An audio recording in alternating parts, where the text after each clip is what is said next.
In the autumn of 1886, in a stretch of Dakota Territory where the wind never seemed to stop moving, the people of Cutbank Hollow watched a widower dig himself a grave in broad daylight. That was the joke anyway, and jokes in a place like that had a way of becoming the only truth anybody remembered. A man was digging a hole into the side of a hill, 12 feet down and 20 feet back, and he was doing it alone, with a mule and a shovel and a face that never answered a single question about why. Everyone thought they knew why. Everyone thought they knew what would happen when the snow came.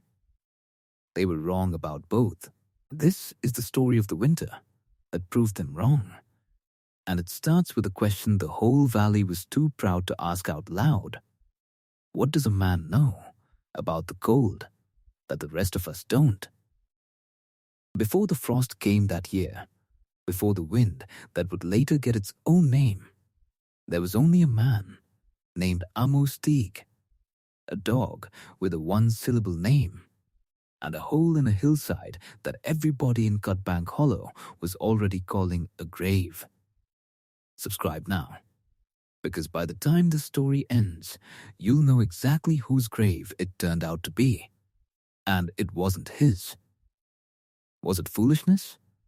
Or was it the only sane thing anyone did that year? Stay to the end and decide for yourself. Amos Teague came to Cutbank Hollow in the spring of 1885 with one mule, one dog, and a wound nobody in town could see, but everybody could feel. 2 winters before, in a rented cabin outside Miles City, his wife Sarah and their infant daughter had frozen in their sleep during a cold snap that broke thermometers across 3 counties. The cabin had walls. The cabin had a stove. What it hadn't had was any way to hold the heat once the fire burned down past midnight, and Amos had learned, in the worst possible way, that a wall you can see through with your eye is a wall the wind can see through too. He didn't talk about it. He didn't have to. Grief like that sits behind a man's eyes and does its own talking. He bought 40 acres of hill country nobody else wanted. Too steep for a plow, too far from the creek for easy water, for $11 and the promise that he'd clear his own road. The town watched him haul lumber up that hill for 2 weeks before they understood he wasn't building a house on top of it. He was building one inside it. By the second week of digging, the hole was the only thing anyone in Cutbank Hollow talked about. A boy named Dilly Wren, quick with a nickname and quicker with a laugh, was the one who coined it. He stood at the rim of the excavation one afternoon, watched Amos haul out another mule cart of clay, and hollered down that he'd found himself a gopher hole fit for a man who'd rather live like a varmint than build like a Christian. The name stuck before supper. By Sunday, half the church was calling it Teague's Gopher Hole, and the other half, the kinder half, just called it Teague's Grave, which was somehow worse. A widow named Prudence Ostler, who ran the boarding house and buried her own husband the winter before, told anyone who'd listen that a man burying himself alive before winter even arrived was a man who'd already given up. A rancher named Silas Coy said it plainer at the mercantile counter. Man digs his own hole. Folks ought to let him lie in it. Amos heard both remarks. He said nothing to either of them. He kept digging. Silence in a town that loved to talk was the loudest thing he could have done, and it drove them half to madness that he wouldn't defend himself. The mockery didn't stay confined to Main Street. It followed Amos into church, where the preacher, a well-meaning man named Reverend Combs, offered a sermon on Providence that fall, which seemed aimed less at scripture than at the man sitting quietly in the back pew with dirt still under his fingernails. Combs spoke of trusting the Lord's open sky, of men who dug themselves away from the light out of fear rather than faith. Amos sat through it without flinching. He had buried a wife and a daughter under an open sky once already, and he had learned the hard way that providence, whatever it was, did not much concern itself with the thickness of a man's walls. He said nothing to the preacher either. By the time the leaves had fully turned, the whole valley had settled into a comfortable rhythm of watching him, whispering about him, and waiting, half hoping, in the ugly way small towns sometimes hope, to be proven right about him come spring. Only his dog, a rangy brindle shepherd named Rook, seemed unbothered by the whole business. Rook slept in the raw dirt of the unfinished cellar most nights that October, curled against the cool earth wall like it was the safest place in the territory, long before there was a roof over him or a stove to warm the air. Children in town started saying that even Teague's own dog had gone half wild, living in a hole. But the truth was simpler and stranger than that. A dog does not flatter a wall. Rook had chosen his spot on instinct alone, night after night, and he never once chose to sleep anywhere else. Not by the mule shed, not by the open fire Amos sometimes built outside while he worked. Only ever against that cool, steady patch of earth that never seemed to change no matter how hard the wind blew above it.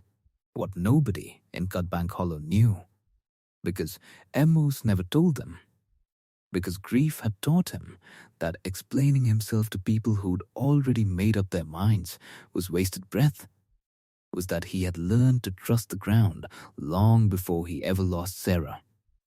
His grandfather, a stonemason from the old country named Eli Teague, had spent 30 years digging root cellars, wells, and ice houses across 2 territories before he died.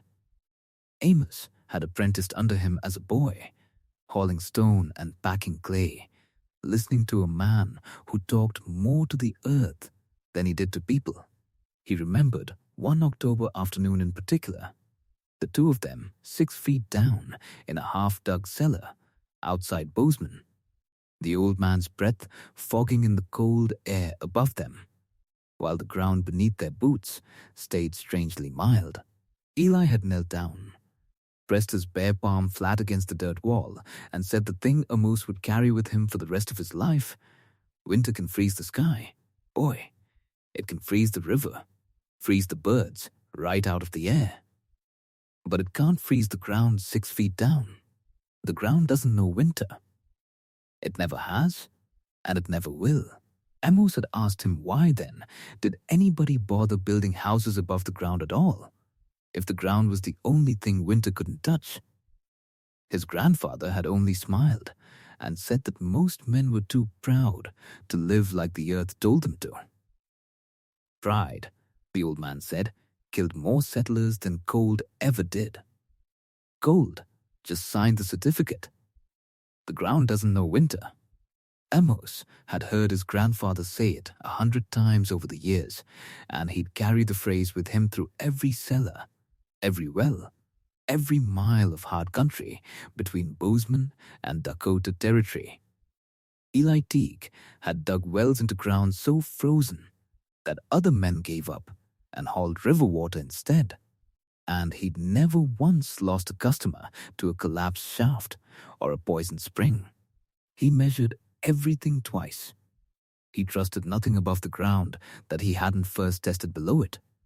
And he'd always said that the men who mocked a digger were usually the same men who came begging for water the first dry summer that followed. When Sarah and the baby died in a cabin with thin walls and a fire that couldn't win against the open sky above it, Amos hadn't wept where anyone could see. He had gone back to that phrase instead, turned it over and over like a stone in his pocket, through the burial, through the long ride out of Miles City, through a year and a half of drifting work that took him from railroad camps to cattle drives and back again. never quite settling anywhere long enough to be asked hard questions about his past. It stopped being a memory somewhere along that drifting and started being a plan. By the time he reached Cutbank Hollow, the plan was the only thing left in him that still felt solid. The one man in Cutbank Hollow whose opinion actually carried weight was a builder named Cyrus Wendell. And Cyrus was no fool. He'd raised half the cabins standing in that valley with his own 2 hands, and he knew lumber, frost, and rot better than any man for 100 miles. When he climbed down into Amos's half-finished cellar one grey afternoon in late October, he wasn't there to mock. He was there because he genuinely believed the man was about to kill himself, and he said so plainly. "You bury your walls in dirt," Cyrus said, running a thick hand along the raw clay, "and dirt holds water. Water finds wood. Wood rots, and rot doesn't announce itself. It just gives way one night when you're asleep and don't expect it. You'll have mice tunneling through your walls by Christmas. You'll have mold in your lungs by February. And there's no cross-draft down here. No cross-draft means bad air. And bad air kills a man slower than cold, but just as sure." He wasn't wrong about any of it. Every objection Cyrus raised was one that had killed some settler somewhere in that territory, and both men knew it. "I've built 40 winters' worth of cabins," Cyrus said, "and not one of them was in the ground. There's a reason for that, Teague." Amos didn't argue the science. He only said that he'd sealed his timber in pitch, cut a vent shaft through solid rock at an angle no snow could choke, and packed clay so tight around the walls that water had nowhere to go but around, not through. Cyrus wasn't convinced. He left that afternoon telling Amos, not unkindly, that he hoped to see him alive in the spring, and that he'd be the first to say he was wrong if he was. That last part mattered more than either man let on. Cyrus Wendell was not a man who gave his word lightly, and he had just given it.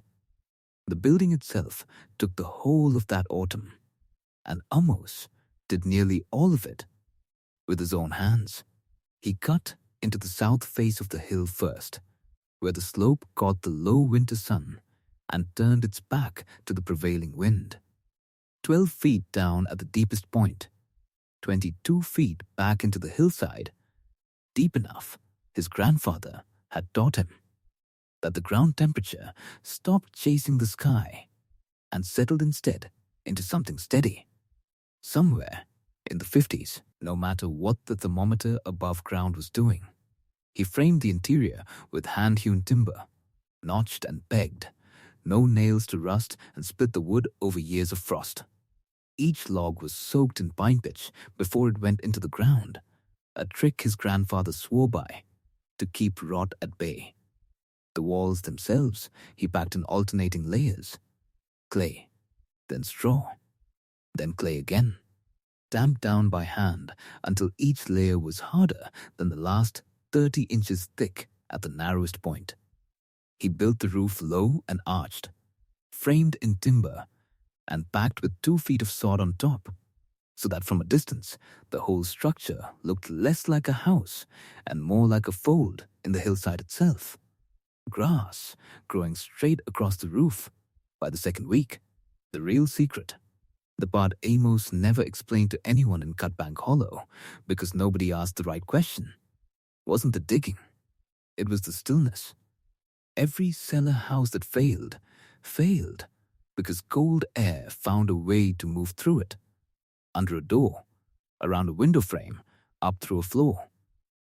Moving air stole heat 20 times faster than still air ever could. Amos built his door low and double-sealed with hide and wool batting, set his single window high and small on the leeward side, and ran his vent shaft up through solid rock at an angle that let stale air rise and escape without ever inviting the vine down to visit.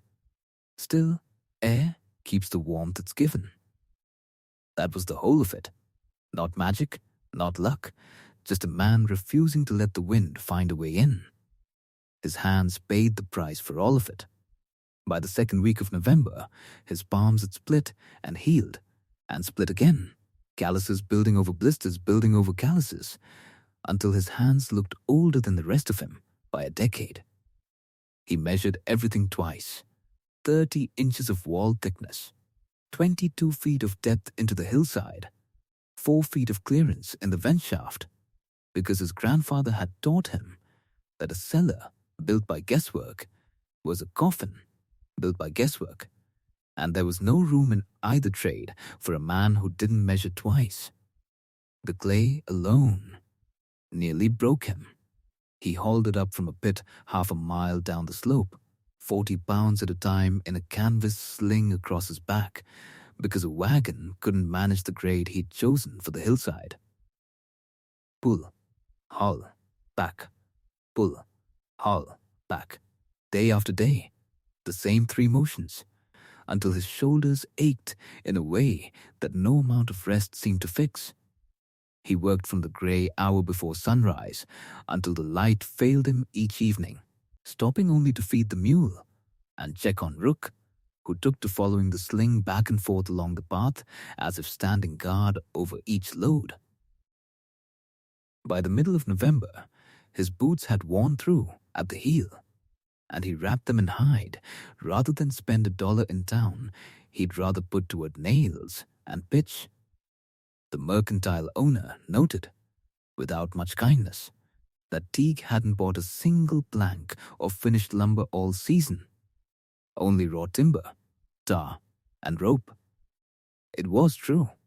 Everything Amos built, he built from what the hillside and the forest around it were willing to give him, and he wasted nothing. He tested the vent shaft 3 separate times before he trusted it, dropping a lit candle down its length on a length of wire to watch how the flame bent with the draft. A flame that guttered and died told him the air wasn't moving right. A flame that bent hard sideways told him the angle was wrong, and the wind would find its way down given the chance. It took him until the 4th attempt, cut through nearly solid rock with a hand chisel, and more patience than he thought he had left in him, before the candle flame held steady and true, barely trembling, drawing smoke up and out without ever inviting a single gust back down. That was the moment, more than any other in the whole build, when Amos allowed himself to believe the thing might actually work. The first failure came in the 3rd week of November, and it nearly ended everything before winter had even properly arrived. A heavy wet snow fell early that year, 2 feet in a single night, and the weight settled onto the newly packed sod roof before it had time to fully cure. Amos woke before dawn to a groan of timber that no man wants to hear over his head while he's still lying beneath it.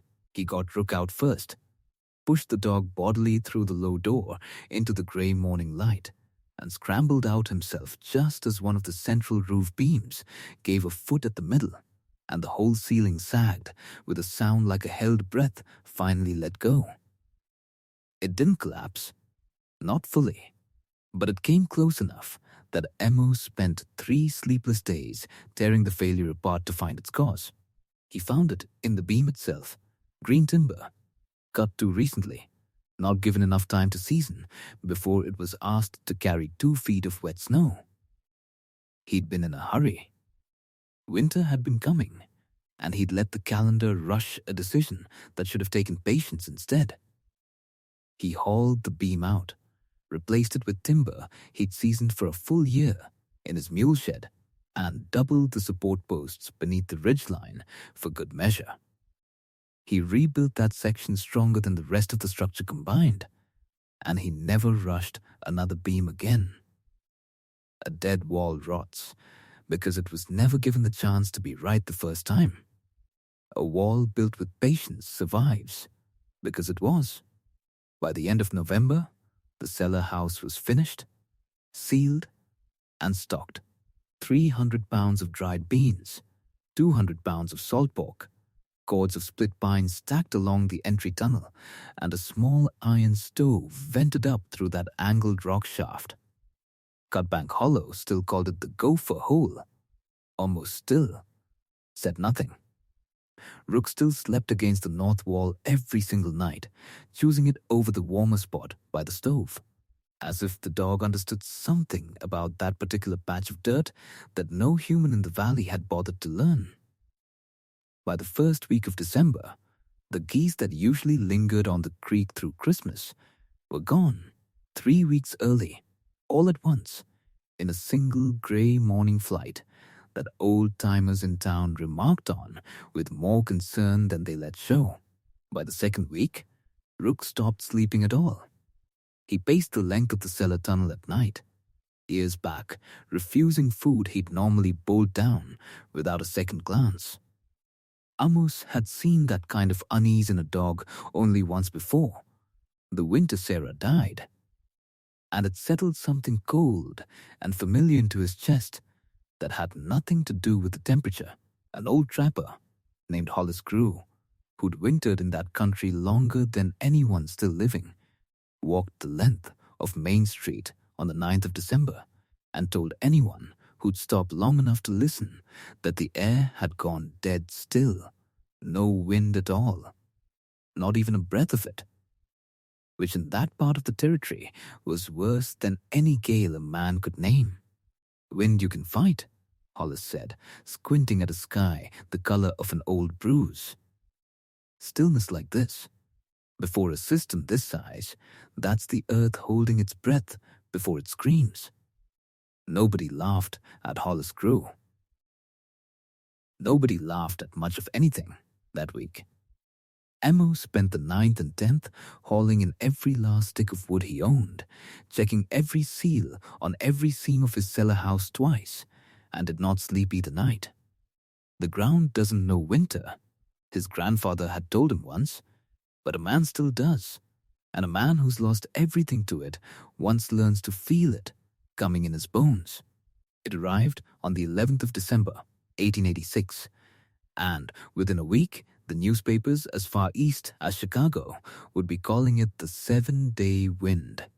7 unbroken days of blizzard, temperatures that fell to 41 degrees below zero on the worst night, winds that stripped snow off the open plains fast enough to bury a standing man in a drift before he could take 10 steps. Nature had arrived, and nature never negotiated its verdicts. It didn't care who had prepared and who had not. It didn't care about pride or mockery or nicknames coined at a mercantile counter in October. It simply asked of every structure in that valley the same single impartial question: can the wind get in? For most of Cutbank Hollow, the answer was yes, and the storm went to work finding every crack, every gap beneath every door, every place where a hasty builder had trusted lumber over patience. Inside the cellar house on the second night, Amos discovered that even the best-built shelter could be tested past what any man planned for. The vent shaft, driven at an angle no snow should have been able to reach, iced over completely sometime past midnight, not from snow falling in, but from his own breath and the stove's exhaust freezing solid against rock gone colder than he'd ever measured it. He woke to a headache behind his eyes and a strange heaviness in his lungs, the unmistakable creeping fog of bad air building in a sealed space with nowhere left to go. Rook was already awake, already scratching and whining at the tunnel door with an urgency that cut straight through the fog in Amos's skull. He knew, even half-conscious, exactly what Cyrus Wendell had warned him about back in October. No cross-draft means bad air, and bad air kills a man slower than cold. But just as sure, he forced the low door open against a wall of driven snow, dragged himself and a hand auger out into a whiteout so total he couldn't see the mule shed 20 feet from his own door, and climbed the frozen hillside on his hands and knees to find the vent shaft by feel alone. The wind at 40 below didn't care that a man's hands had already been split open twice that season.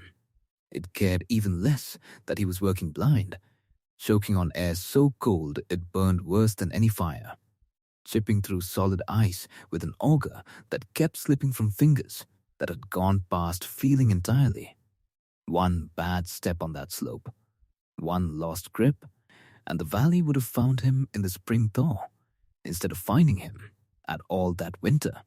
The ice had gone deeper than he expected, packed hard as stone by his own trapped breath, refreezing over and over through the night.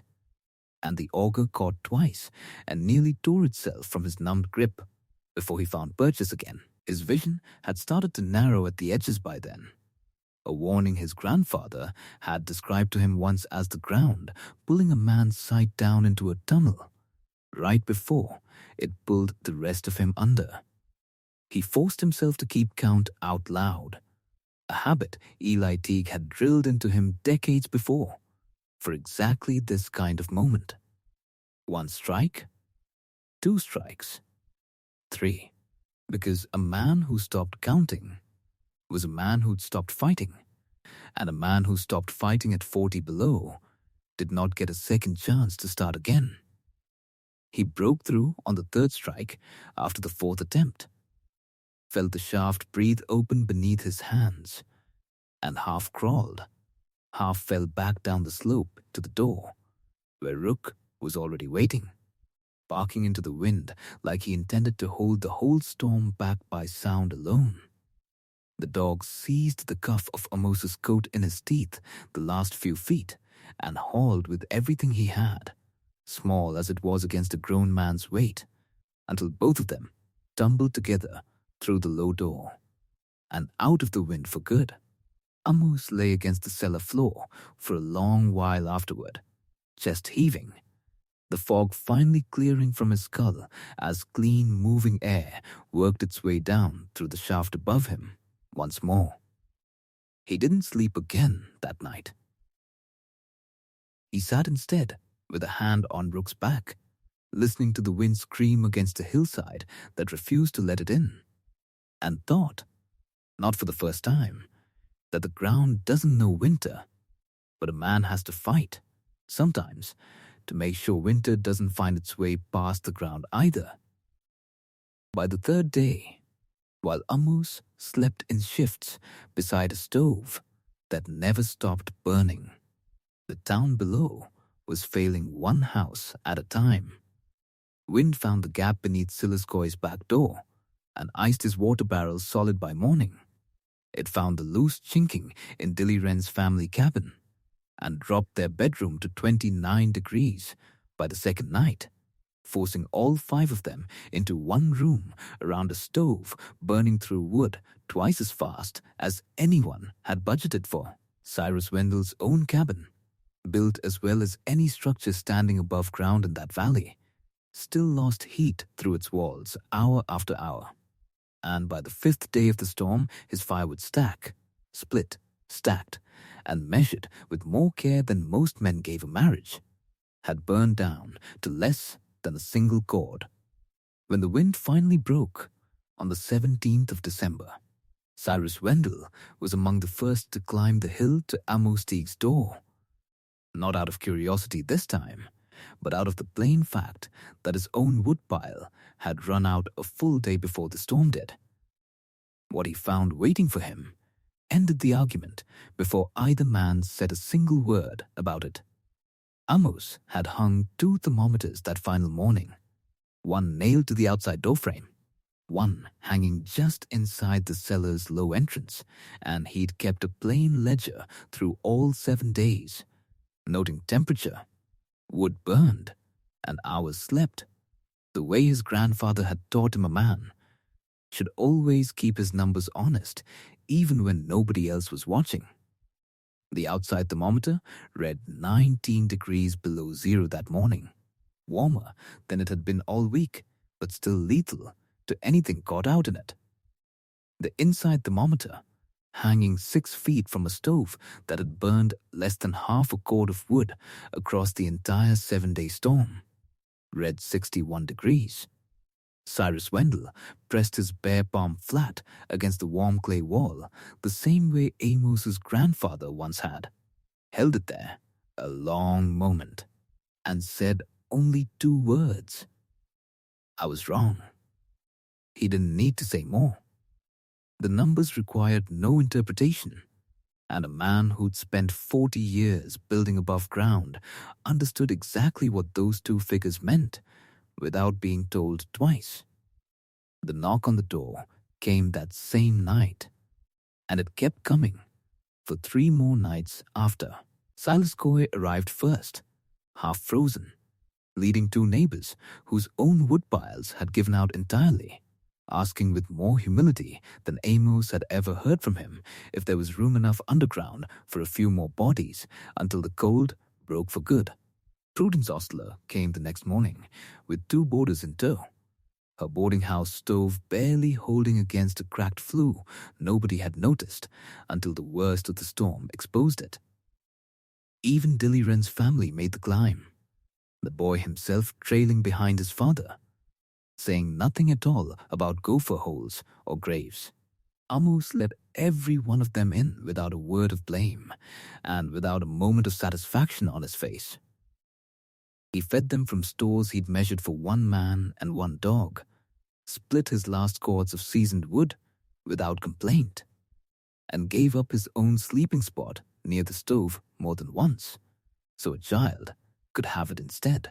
The tunnel that had been built for a single grieving man and his dog held 11 people by the 3rd night, packed shoulder to shoulder along walls that stayed warm no matter how the wind screamed above them. And not one of the 11 complained about the low ceiling or the close quarters.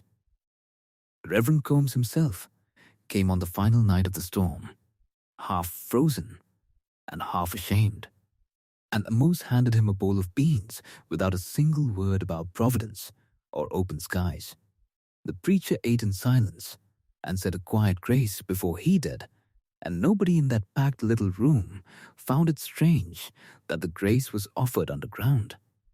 He never once reminded Cyrus Wendell of the warnings he'd given in October, never once repeated the word gopher back at Dilly Wren, never once let a single flicker of vindication cross his face in front of the very people who'd mocked him for 2 straight months. Dilly himself, 13 years old and red-eyed from 3 sleepless nights of watching his own family's cabin lose the battle against the cold, finally asked the question the whole valley had been too proud to ask back in October. Why dig into the hillside at all? Why not just build stronger walls above the ground like everybody else? Amos knelt down to the boy's level, the way his own grandfather once had, and told him only that the wind can always find a wall you build to fight it. It can't find one you build to hide from it. The boy didn't laugh this time. He just nodded, the way a child nods when he's heard something he knows he'll remember for the rest of his life. The town did the rest of the gloating on Amos's behalf, quietly, among themselves, in the weeks that followed. Amos never had to say a word. By the following autumn, 3 more cellar houses had gone into the hillsides around Cutbank Hollow. Each one dug a little deeper, packed a little tighter, following the exact measurements Amos had worked out through a full season of trial and one very costly mistake.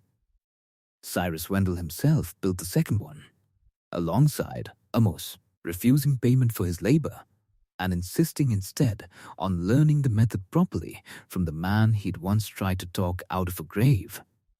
Nobody called it the gopher hole anymore.